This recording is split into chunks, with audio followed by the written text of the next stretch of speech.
tuberkulosis paru, kalangan masyarakat Indonesia mengenal tuberkulosis paru sebagai TB paru atau flek paru. Tidak perlu khawatir mengenai TB paru ini. Sesungguhnya TBC paru bisa kita obati dan pasien bisa hidup produktif serta kondisi normal seperti semula lagi. TB paru adalah infeksi pada saluran nafas, terutama pada bagian parenkim paru yang disebabkan oleh bakteri yang disebut sebagai Mycobacterium tuberculosis. Bagaimana cara penularan TB paru tersebut? Penularannya yang pertama adalah melalui droplet. Apa yang dimaksud dengan droplet? Droplet adalah dahak yang dikeluarkan oleh pasien atau penderita TB yang positif yang memiliki potensi untuk menularkan orang sehat yang ada di sekitarnya. Untuk itu, mengapa kami dokter-dokter paru pada saat pasien datang kemudian terdiagnosis dengan TB positif, kami selalu melakukan edukasi untuk melakukan etika batuk yang benar. Etika batuk yang benar pada saat pasien terdiagnosis TB positif, maka pasien tersebut harus menutup mulutnya pada ketika batuk dengan menggunakan alat atau tanpa menggunakan alat.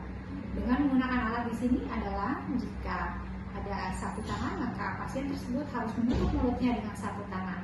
Dan lebih baik lagi, pasien yang terdiagnosis positif TB paru harus memakai masker minimal 2 minggu karena rantai penularan TB paru bisa diputus dalam waktu kurang dari 2 minggu.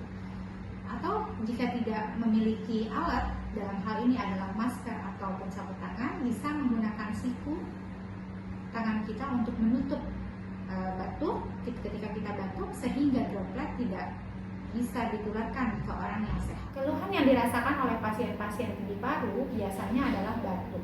Batuknya lebih dari 2 minggu. Dan selain dari batuk, pasien-pasien TB paru biasanya mengeluhkan sesak napas. Kenapa bisa sesak napas? Karena ada proses infeksi yang mengganggu proses penyerapan dari oksigen yang ada di paru. Seperti kita tahu bahwa organ paru adalah organ yang fungsinya menarik dan mengeluarkan oksigen maupun CO2. Jadi pada saat ada proses infeksi, maka akan menjadi kendala dalam proses penarikan oksigen kembali. Kemudian gejala selanjutnya, gejala infeksi pada umumnya biasanya adalah demam.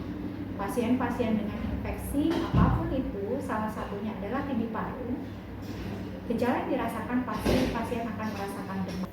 Keluhan yang lain adalah penurunan berat badan. Mengapa pasien TB cenderung mengalami penurunan berat badan? Karena kuman TB atau bakteri Mycobacterium tuberculosis tidak hanya bersarang di saluran nafas, akan tetapi dia juga bisa bersarang di saluran cerna. Terkait dengan mitos TB bahwa TB adalah penyakit yang mematikan dan tidak bisa disembuhkan, itu sama sekali tidak benar. Karena TB sesungguhnya bisa disembuhkan dengan pengobatan yang rutin.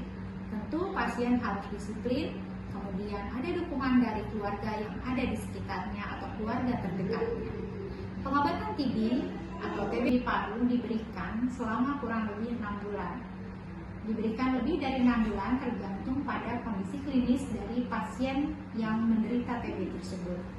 Jadi, tidak perlu khawatir jika ada keluarga atau sekitar kita yang terkena TB, silakan konsultasikan ke dokter paru terdekat Anda. Dan TB paru bisa diobati tuntas, setuntas. Terima kasih. Mas Didi, kita